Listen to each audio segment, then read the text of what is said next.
401. Yeah, and I ended up, see that little lake they put in? That casts a shadow. Wherever I'm trying to do something, I'm in my own shadow, you see. And you can see and it's almost impossible to see because I've been waiting over 9 years, 5 years to get my cataract removed. 401. Yeah, and I ended up, see that little lake they put in? That casts a shadow. Wherever I'm trying to do something, I'm in my own shadow, you see. And you can see and it's almost impossible to see because I've been waiting over 9 years, 5 years to get my cataract removed. Well, last week I talked to the guy who put that little light in here last year. His name is Rolly. He's one of the caretakers, supposedly. He comes in when he wants.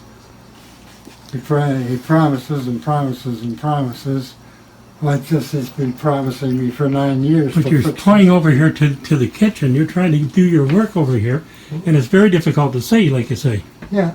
See, you can see my shadow? Yep.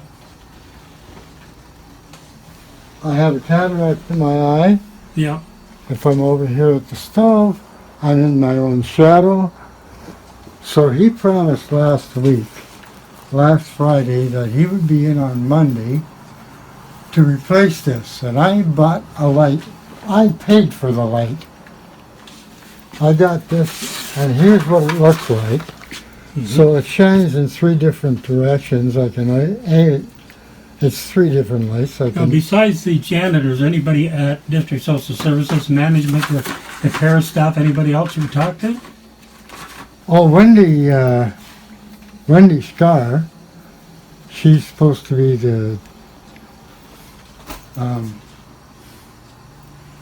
caretaker person, the superintendent, and she's done nothing but harass me for all the time that I've been Talk there. about harassment. What do you describe as harassment? Giving me permission to do different kinds of work around here. Like just in the last month, I was downstairs and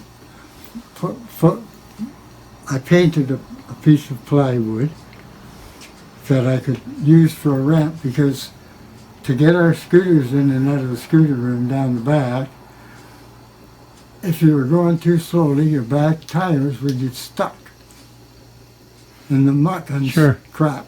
So I took this upon myself to ask her if I could get a piece of plywood and make a ramp and paint it so that it would not just rot on the ground there. And she said yes.